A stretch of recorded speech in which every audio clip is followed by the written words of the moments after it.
반갑습니다.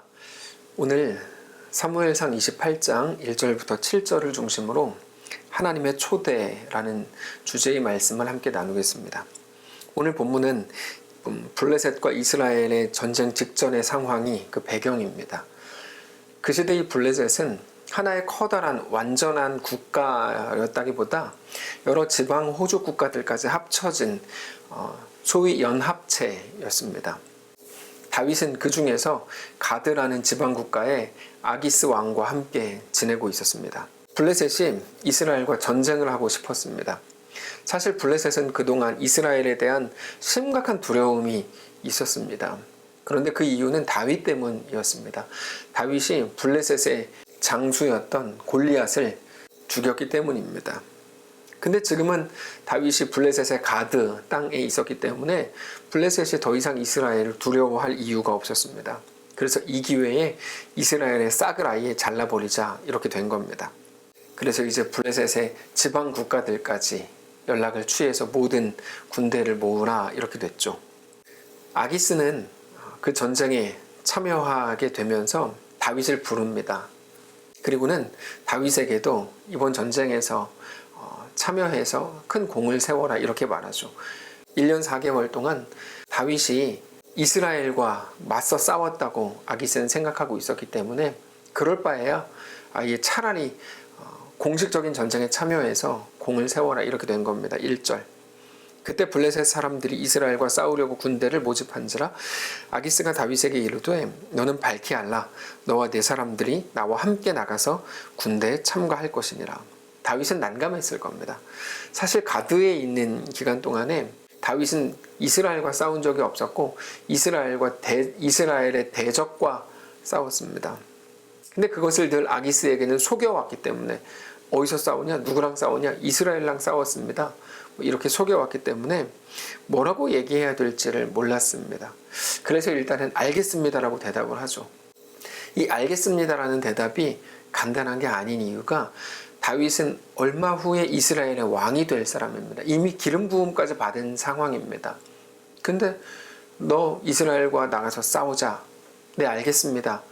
이게 다윗으로는 사실 굉장히 큰 실수입니다. 2절을 보겠는데요.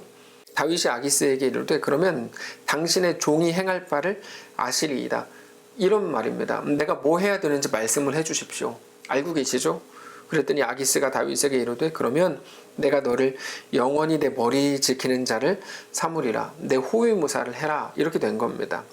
물론 결과적으로는 다윗은 그 전쟁에 나가지 않습니다. 하나님께서 이스라엘의 전쟁에 다윗이 나가지 못하도록 막으셨기 때문입니다. 곧 이스라엘의 왕이 돼야 될 사람이 이스라엘을 적으로 싸운다는 것은 있을 수 없는 일이죠. 하나님께서는 나중 본문에서 그것을 막으십니다. 이렇게 된 겁니다. 다윗은 알겠다고 했지만 전쟁에 나가겠다고 했지만 자기에게 답이 없어서 그렇게 말한 거고 하나님은 다윗 대신해서 막아주신 겁니다. 하나님이 막지 않으셨다면 다윗은 자기가 책임지지도 못할 일이 일어날 뻔한 거죠. 그게 사람의 한계입니다. 사람의 한계는 무엇으로도 어떻게 해도 가치 있는 것을 만들어낼 수 없다. 이게 사람의 한계입니다. 돈으로도 못 가고 힘으로도 못 간다. 하나님 나라. 이런 노래를 몇 주 전에 했죠. 무슨 의미일까요? 사람은 우리를 영원한 생명으로 이끄는 어떤 가치도 만들어낼 수 없다는 것입니다. 오직 하나님의 은혜만이 우리를 살게 하는 겁니다. 그래서 하나님은 어떻게 하십니까? 우리를 하나님께로, 하나님과의 관계 속으로, 하나님의 일하시는 역사 속으로 초대합니다. 그 오늘 말씀의 제목이죠. 하나님의 초대인데요. 그게 오늘 본문의 사울입니다. 사울은 지금 머리가 너무 복잡한 상황이었습니다. 얼마 전에 자기가 행한 일 때문이었겠죠. 얼마 전에 사무엘이 죽었는데 그때 사무엘의 죽음 때문에 온 이스라엘이 크게 슬퍼했습니다. 사울도 그 슬픔에 동참했습니다. 그러면서 여러 가지 생각이 들었던 것 같습니다. 자기가 처음에 어떻게 왕이 됐는지 사실 별 볼 일 없는 사람이었거든요. 근데 그런 사람이 하나님의 명령을 통해 사무엘로 인해서 왕으로 세움받았죠. 왕이 된 이후에 왕이 어떻게 무엇을 행해야 되는지 왕이 없었던 나라니까 알지도 못하는 그때 사무엘을 통해 교육을 받았겠죠. 이스라엘의 왕이라는 게 어떤 의미인지. 사울왕 초기에는 아마 사무엘에게 굉장히 많은 왕의 교육을 들었을 겁니다. 근데 어느 순간 그 가르침을 다 잊어버리고 자기 좋을 대로 막 살던 모습이 생각났을 겁니다. 그러나 사무엘의 죽음을 기점으로 내가 다시 신앙으로 하나님을 잘 섬기는 왕이 돼야겠다 다짐했던 것으로 보입니다. 그래서 그 증표요, 그 단서로서 사울은 신접한 자와 무당들, 박수라고 알려진 그 무당들을 그 땅에서 다 쫓아내기로 하죠. 3절입니다. 사무엘이 죽었으므로 온 이스라엘이 그를 두고 슬피 울며 그의 고향 라마에 장사하였고 사울은 신접한 자와 박수를 그 땅에서 쫓아내었더라. 너무 잘한 일이고 훌륭한 일입니다. 근데 거기서 역사라는 것은 멈추지 않죠. 계속 어떤 일들이 일어났고 특별히 오늘 본문을 보면 블레셋이 이스라엘을 공격하기 위해서 모였는데 블레셋이 가장 두려워하는 다윗은 거기 없고 이런 어떤 큰 두려운 상황이 온 거죠. 소위 고난이라고 불리우는 일들이 일어난 겁니다. 사울은 물론 자기 나름대로 전쟁에 참여하기 위해서 군대를 이끌고 나가지만 블레셋의 연합군을 보고는 깜짝 놀라면서 마음이 쿵 내려앉았습니다. 4절 5절입니다. 블레셋 사람들이 모여 수넴에 이르러 진침해 사울이 온 이스라엘을 모아 길보아에 진쳤더니 사울이 블레셋 사람들의 군대를 보고 두려워서 그의 마음이 크게 떨린지라. 자, 사울 마음이 너무나 큰 두려움에 휩싸였습니다. 근데 그렇게 두렵고 어쩔 줄 몰라서 막 겁나 있을 때 예전 같으면 사울은 언제나 무당을 찾아갔거든요. 사울 주변에 언제나 신접한 자, 무당을 옆에 두었습니다. 그러면 그들이 언제나 답을 제깍제깍 주죠. 사울 입장에서는 그 말이 옳은 말인지 틀린 말인지 모르겠고 그건 나중에 밝혀지는 거니까 그 순간에는 알 길이 없죠. 근데 일단 답을 주니까 MSG처럼 좋은지 나쁜지 모르고 일단 찾아가게 되는 겁니다. 근데 사무엘이 죽을 때 자기 나름의 신앙의 결단으로 무당을 다 없앴기 때문에 이제는 자기가 무당을 찾아갈 수도 없고 무당이 없으니까요. 당연히 하나님께 기도를 합니다. 오늘 본문에서도 기도를 합니다. 근데 이상하게도 하나님은 사울에게 응답하지 않으세요. 6절입니다. 사울이 여호와께 묻자오되 여호와께서 꿈으로도 우림으로도 선지자로도 그에게 대답하지 아니하셨다. 아마도 오랜 시간 동안 하나님과의 교제가 끊어졌기 때문에 사울 입장에서 사울이 하나님께 기도 응답을 받는 방식 자체를 잊어버렸을 가능성이 상당히 높습니다. 그러니까 더 솔직하게 보면 하나님이 응답하시지 않은 게 아니라 사울이 원하는 방식, 사울이 예상하고 기대하는 방식의 응답이 오지 않았다고 보는 게 더 정확한 것일 겁니다. 그리고 실제로 우리가 아는 것처럼 하나님의 침묵도 하나님의 일종의 응답입니다. 근데 하나님에 대해서 이제 잘 모르는 사울은 응답이 뭔지를 잘 모르죠. 그러니까 하나님의 침묵 혹은 자기가 원하는 방식의 응답이 오지 않았을 때 하나님 나에게 응답하지 않는구나 라고 단정했던 겁니다.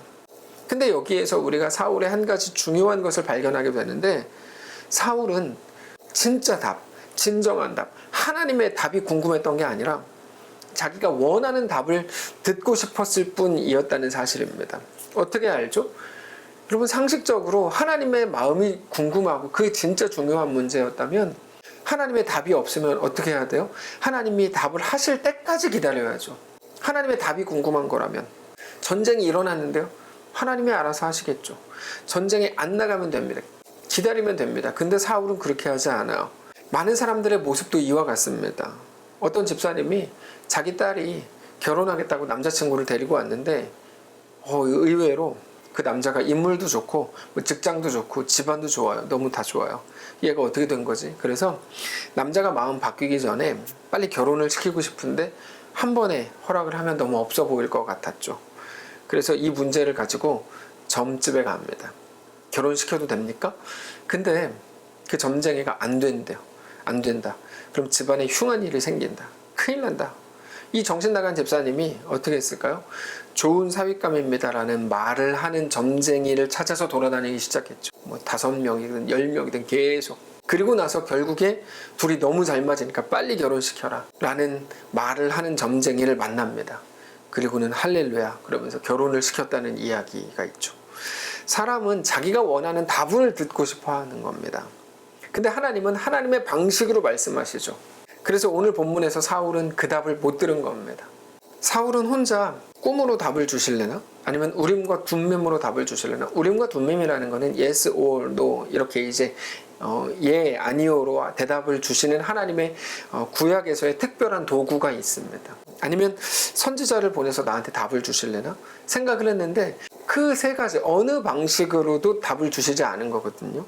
사울 입장에서는 하나님이 응답을 안 하신 게 된 겁니다. 그래서 어떻게 하죠?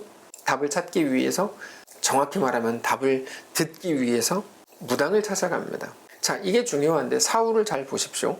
처음에 사무엘의 죽음을 보면서 다시 정신을 차리기로 했잖아요.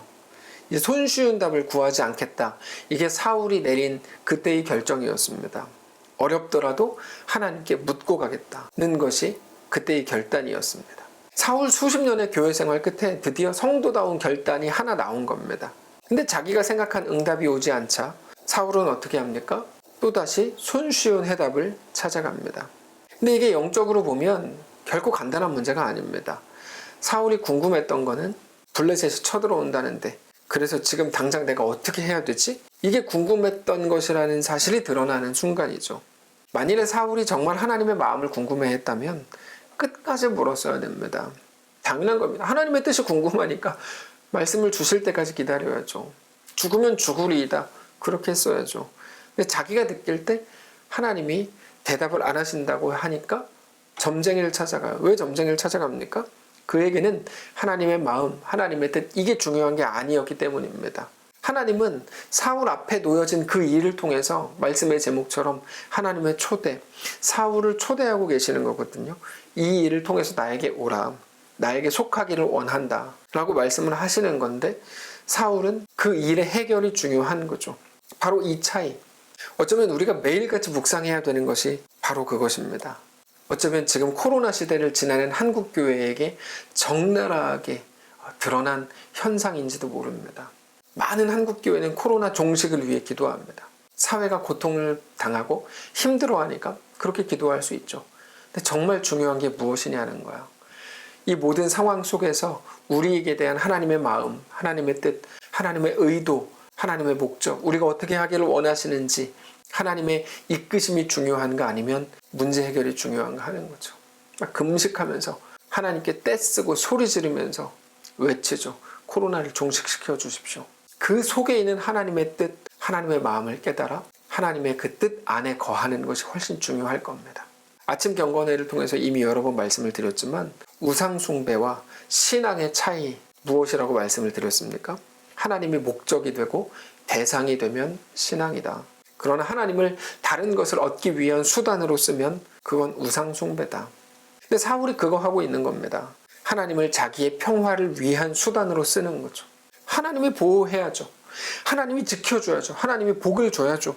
다시 말해서 보호와 안정과 복 이런 것들을 위해서 하나님이 존재한다고 자기도 모르는 사이에 은연중에 고백하고 있는 중입니다. 그게 우상 숭배입니다. 가슴 아픈 이야기지만 우리도 자주 그렇습니다. 우리 아픔과 고통으로 인해서 하나님께 나아가서 은혜를 구할 수 있습니다. 마땅한 겁니다. 그러나 하나님이 마치 램프의 지니처럼 나를 도와줘야 되고 나를 편안하게 해줘야 되고 내 문제는 해결해 줘야 되는 분으로 그렇게 안 하시면 하나님마저 사실상 필요 없고 의미 없다고 느끼는 것은 완전히 우상 숭배인 것입니다. 사울과 같은 자리입니다.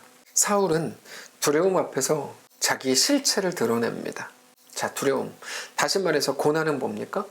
고난이라는 것은 과연 어떤 의미가 있을까요? 많은 사람들은 자기 잘못에 대한 하나님의 징벌이라고 규정합니다. 근데 우리가 이 부분을 잘 정리하지 않으면 비겁한 신앙밖에는 가지지 못합니다. 이 고난에 대해서 우리가 잘 정리를 해야 되는데 죄의 값이 사망이기 때문에 죄가 들어온 에덴 동산 이후로 우리는 무엇을 해도 우리 삶에는 죽음의 냄새가 날 수밖에 없는 것이 우리의 운명이 됐습니다. 그 말은 우리가 지금 겪는 모든 일이 당연히 죄의 결과물이지만 그러므로 조금 다른 각도로 보면 지금 내 앞에 일어난 모든 어려움이 내 죄 때문입니다 라고 말할 수 없다는 겁니다. 왜요?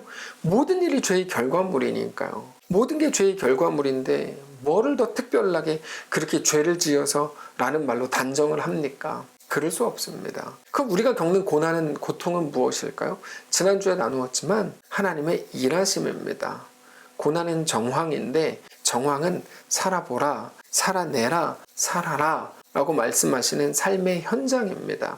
그렇기 때문에 고난을 없애주십시오가 우리의 전부라면 물론 이해는 되지만 그거를 항상 그런 식으로 악으로 규정하고 없어져야만 되는 것으로 규정하고 그것을 끝내기 위한 것으로 모든 우리의 시간을 쏟아버린다면 우리는 우리도 모르는 사이에 사울의 자리에 서게 되는 겁니다. 사울의 자리라는 게 죄 지은 자의 자리라는 말이 아닙니다.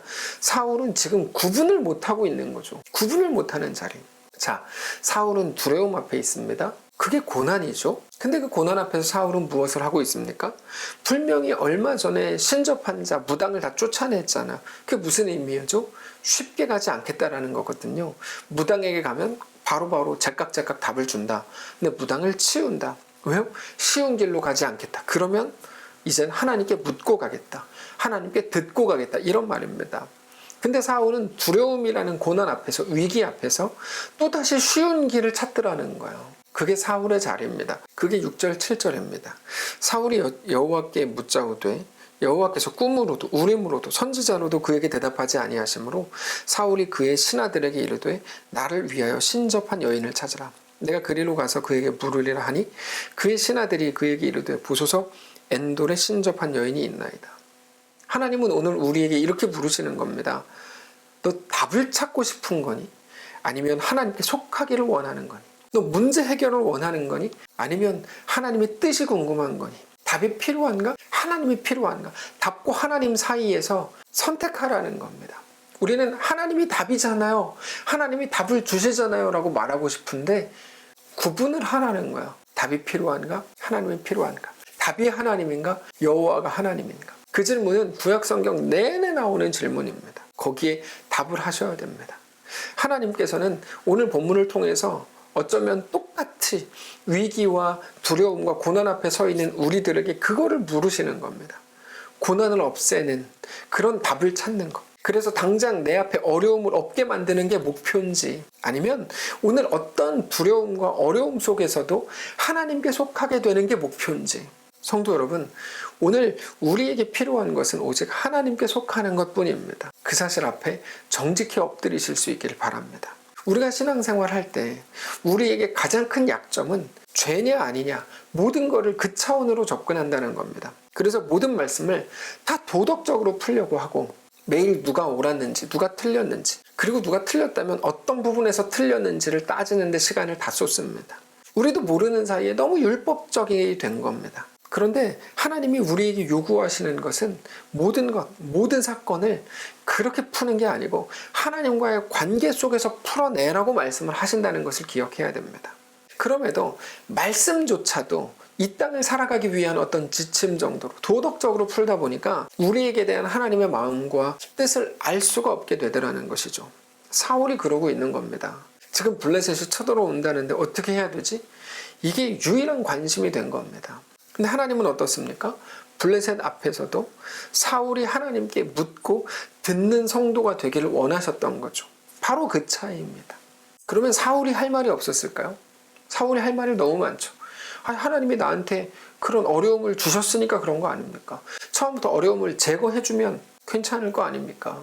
근데 하나님은 우리에게 고난을 없애주시지 않죠. 이 부분에 대해서 우리가 조금 진지한 묵상이 필요한데요. 사울은 사울 앞에 있는 모든 일들을 죽고 사는 문제로 접근했습니다. 근데 과연 그럴까요? 우리 삶에 대해서도 마찬가지인데 자주 잊고 사는 게 바로 그것인데요. 우리의 싸움은 죽고 사는 싸움이 아닙니다. 왜요? 우리가 늘 믿음으로 고백하잖아요. 우리의 승리는 이미 예수님께서 십자가에서 완성하신 승리입니다.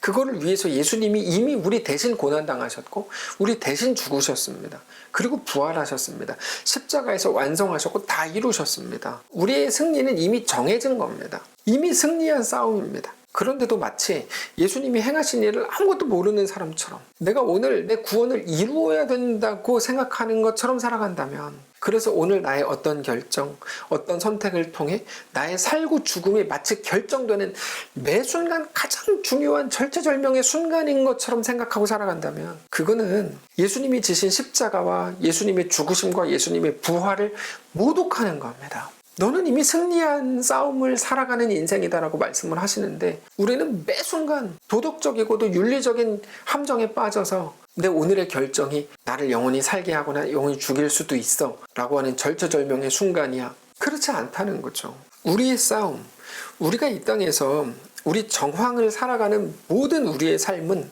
정확하게 말해서 살고 죽는 싸움이 아닙니다. 명예에 관한 것입니다. 명예에 관한 것.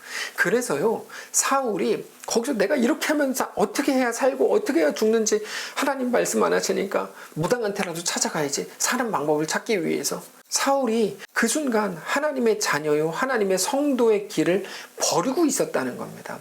그게 문제인 겁니다. 하나님이 우리를 거기 왜 세우신다고요? 명예에 관한 거라고요. 그리고 그 싸움, 하나님 앞에서 살아갈 우리 인생에 대해서 하나님이 주신 경기 규칙이 바로 고난입니다. 고난이 뭐라고요? 아주 중요한 정의인데, 고난은 경기 규칙입니다. 탁구를 칠 때 네트가 있고 탁구대의 크기가 조그맣니다. 상대 선수가 있습니다. 불편하죠. 근데 거기서 실력이 발휘되는 겁니다. 근데 많은 성도들이 매일 뭐라고 기도하는 겁니까? 네트 없애달라는 거죠. 불편하거든요. 내가 자꾸 치려고 그러면 네트가 내 공을 막으니까 네트 없애주십시오. 아니면 탁구대를 키워주십시오. 아무데나 쳐도 막 그냥 다 들어가게. 아니면 상대가 너무 셉니다. 더 약한 사람으로 바꿔주십시오. 6.21 싫어요. 딴 사람으로 바꿔주세요. 이렇게 하는 거예요. 매일 그 기도하고 있는 거예요. 답답한 거죠.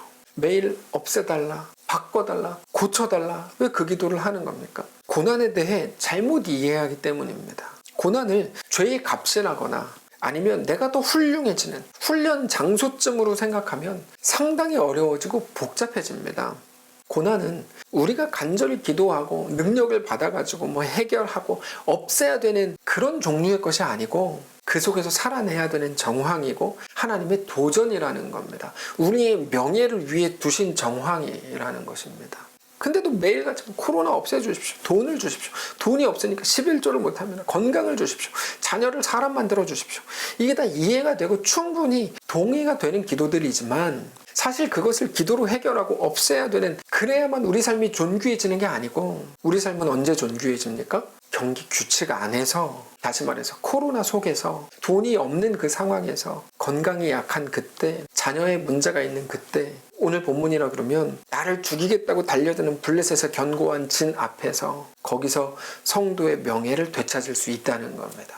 하나님은 그래서 그 경기 규칙을 우리에게 허용하신다는 것입니다. 기도로 그것들을 막 제거하고 경기 규칙 막 다 없애고 네트 없애고 다 죽여버릴 때, 모든 상황을 끝낼 때 우리 영광이 찾아오는 게 아니고, 그 속에서 그것을 두고도 끝내 하나님을 찾고 하나님을 바라고 주를 사랑하는 신실한 주의 백성들로 세워질 때, 제가 오성훈 전사님 탁구 이긴다 그래서 무슨 명예가 되겠어요.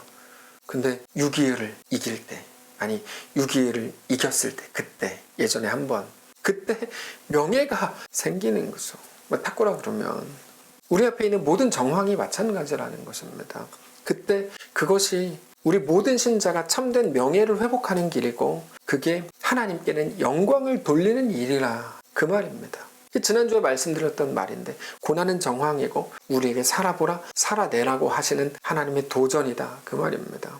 그렇게 볼 때 사울의 아쉬움은 무엇입니까? 사무엘이 죽은 후에 신접한 자와 박수를 무당을 다 내쫓았고, 그거는 쉬운 길을 선택하지 않겠다라는 것인데, 그게 왜 쉬운 길이라고요? 거기 가면 물어보면 되잖아요.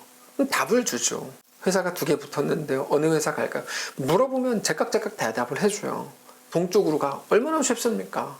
동쪽으로 갔다가 잘 됐으면 그 집이 용한 집이고, 동쪽으로 갔는데도 잘못되면 그 사람 욕하면 됩니다. 얼마나 쉬워요. 근데 그거를 치워버렸습니다. 내가 신앙으로 살아보겠다고 할 때 그거를 치웠다고요. 쉬운 길을 치웠다고요. 제대로 가보겠다는 거죠. 제대로 가는 게 뭡니까? 하나님께 묻고 가겠다는 거고, 묻고 가겠다는 건 뭡니까? 기도하고 내가 막 외치고 가겠다, 그게 아니고 듣고 가겠다는 거예요. 근데 하나님께 묻고 가겠다, 듣고 가겠다, 이렇게 시작한 일인데 마음이 급해지니까 어떻게 됩니까? 듣지 않기로 하죠. 그러면서 하나님 핑계를 대죠. 하나님 핑계. 당신이 대답 안 해주지 않았습니까? 그리고는 쉽게 대답을 줄 수 있다고 생각되는 신접한 사람에게 갑니다. 하나님과의 관계를 끊기로 하는 거죠. 그게 오늘 본문의 사울의 실패라는 겁니다. 그러면 사울의 실패를 우리에게 왜 보여주실까요? 같이 욕하자고? 그렇지 않습니다. 사울 욕해서 뭐 합니까? 오늘 우리의 삶이 같은 자리에 세워져 있기 때문입니다. 블레셋이라는 두려움 앞에, 코로나라는 위기 앞에, 삶의 현실 앞에 우리가 세워져 있기 때문입니다. 우리는 어떻습니까? 여러분, 기도에는 쉬운 기도가 있고 어려운 기도가 있습니다. 근데 우리는 자꾸 쉬운 기도를 하려고 합니다. 쉬운 기도라는 말은 쉽게 가기 위한 기도라는 말입니다. 쉽게 가기 위한 기도. 근데 정말 그렇습니다. 모든 일에 대해서 우리는 어쩌면 쉬운 기도를 하고 있습니다. 바울과 실라와는 완전히 다른 기도죠. 아침 경건회 때 나누고 있는데요. 바울과 실라는 쉬운 기도, 쉽게 가기 위한 기도 하지 않았죠. 늘 말씀드리지만 기도는 기도 자체가 중요한 게 아니다. 그래서 몇 시간 기도했다를 주장하고 자랑하는 것은 못난 거다. 기도는 기도 자체가 중요한 게 아니고 기도의 대상과 근거, 기도의 내용이 중요하다 말씀을 드렸죠. 바울과 실라가 감옥에 갇힙니다. 거기서 한밤중에 기도를 합니다. 우리는 어떤 기도했는지 나오지 않으니까 잘 알 수 없지만 최소한 어떤 기도를 하지 않았는지는 확실히 알 수 있습니다. 그들은 최소한 여기서 빼내주십시오. 주의 능력으로, 주의 성령의 능력으로 감옥문이 열리게 해주십시오. 그 기도는 하지 않았습니다. 어떻게 알죠? 지진이 나서 옥터가 움직이고 감옥문이 열렸는데 그때 아싸 기도 응답 그러면서 도망가지 않았습니다. 그러면 무엇을 기도했을까요? 그들은 거기서도 하나님 나라를 보기를 원했고 거기에서도 하나님 나라 백성으로 서 있어 보기를 소원했습니다. 그게 그들의 기도가 됐죠. 그리고 그 자리를 그렇게 지킨 결과 하나님이 간수와 그 가정을 향해 이루시는 복음 증거의 일에 또다시 동참하게 되죠. 사실상 아침 경건에는 시간을 짧게 나름대로 정해놓았기 때문에 모두 설명을 드릴 수 없었지만 사도행전 16장을 보면 굉장히 소중한 표현들이 있습니다. 사도행전 16장 33절인데요. 그 밤 그 시각에 간수가 그들을 데려다가 그 맞은 자리를 씻어주고 그들이 하나님께 소원하지 않았던 일을 하나님은 간수를 통해 친히 행하시더라는 거예요. 34절도 그래요. 그들을 데리고 자기 집에 올라가서 음식을 차려주고 하나님은 그들이 구하지 않은 것까지도 놀랍게 채우시는 거죠. 참 위로가 되는 말씀입니다.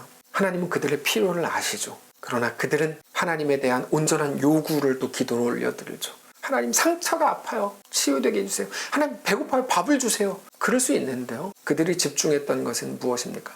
하나님은 너희에게 있어야 할 것을 아시는 하나님이신 것을 알았기 때문에 이 자리에서 주의 성도로 살아보기를 원합니다. 그게 그들의 기도였죠. 예수님의 기도도 마찬가지입니다. 예수님도 쉬운 기도 하지 않으십니다. 쉬운 기도가 뭐였을까요? 십자가를 지지 않는 기도죠. 천군 천사를 동원해서 이 로마 저놈 새끼들은 다 죽여주십시오. 그렇게 하지 않으셨죠. 예수님은 무슨 기도를 하십니까? 십자가를 지는 기도를 하시죠. 십자가를 지게 해주십시오. 더 잘 지게 해주십시오. 지치지 않게 해주십시오. 이 길을 피하지 않게 해주십시오. 넉넉히 이 길을 걷게 해주십시오. 이것을 한마디로 하면 내 원대로 하지 마시고 아버지의 뜻대로 되기를 원합니다. 나는 다만 순종할 수 있도록 해주십시오. 사랑하는 성도 여러분, 말씀을 정리하겠습니다. 오늘 이 말씀을 통해서 우리 자신을 깊이 다시 한번 바라보실 수 있기를 바랍니다. 우리도 오늘 어쩌면 쉬운 기도, 쉽게 가려고 하는 원함으로 하나님과 우리와의 관계, 하나님과의 깊은 교제, 깊은 사랑이 아니라 당장 내 앞에 있는 일을 해결하는 게 전부인 그 사울의 자리에 서 계시진 않습니까? 하나님은 우리를 사랑하면서도 우리 앞에 고난을 허용하십니다. 우리가 너무 큰 죄를 지었기 때문에 회개하라고요? 우리를 더 성장하게 하려고요? 훈련 장소로서? 아니요. 우리를 사랑하시기 때문입니다. 거기서만 하나님께 물을 수 있는 것이 있기 때문입니다. 거기서만 들을 수 있는 하나님의 음성을 들으라는 겁니다. 답을 듣는 게 아니라 하나님의 음성을 들으라고요. 어떤 음성입니까? 내가 너를 사랑한다. 나는 너를 위해 죽었다. 너는 나의 전부다. 두려워하지 말고 겁내지 마라. 내가 세상을 이기었다. 내가 너와 영원히 함께 할 거다. 그 음성을 들어야 됩니다. 우리 앞에 있는 블레셋이 없어져야, 우리 문제가 해결돼야 우리가 사는 게 아니라 하나님을 믿을 때, 하나님의 음성을 들을 때, 그 속에서도 하나님을 깊이 사랑할 때 우리는 그때 사는 것임을 믿으시기 바랍니다. 그래서 우리와 함께 울고 우리와 함께 견디시면서까지, 우리와 함께 아파하시면서까지 우리에게 고난을 허용하시는 겁니다. 그때 우리는 명예로워지고 훌륭해지고 멋있어지기 때문입니다. 그게 정황이 되어서 하나님을 바라보라고 하는 하나님의 초대인 겁니다. 오늘 우리의 삶에서 존귀한 하나님의 백성으로 세워지시기를 바랍니다. 그렇게 그 속에서 우리 주님과 깊이 동행하는 주의 거룩한 백성들 되시기를 축복합니다. 한번 기도하겠습니다. 살아계신 하나님, 무섭습니다. 두렵습니다. 어떻게 해야 될지 모르겠을 때가 너무 많습니다. 그때 오늘 말씀을 기억하면서 하나님의 초대 그 속으로 들어가기를 원합니다. 더 명예로워지고 더 훌륭해지고 더 존귀해질 수 있다 말씀하신 하나님 앞에 온전히 서기를 원합니다. 주님, 우리와 함께해 주옵소서. 심각한 두려움과 어려움과 염려 속에서 오늘도 눈물로 지내고 있을 많은 성도들 찾아가셔서 위로하시고 상황의 변화도 가져다 주지 못할 놀라운 평안과 완전한 주의 은혜가 우리의 삶에 충만하도록 인도하여 주옵소서. 코로나 속에서, 힘겨움 속에서, 어려움 속에서 놀라운 하나님의 백성들로 세워지게 하시고 그렇게 하나님의 은혜로 충만한 우리의 삶이 되도록 인도하여 주옵소서. 지금 이 시간에도 태국에서 격리하면서 주의 은혜를 사모하는 황수영 집사님과도 함께 하시고 그의 가정을 돌보시고 사랑하는 모든 성도들 가운데 놀라운 주의 은혜로 충만케 하시옵소서. 감사드리며 살아계신 예수님의 이름으로 기도합니다. 아멘.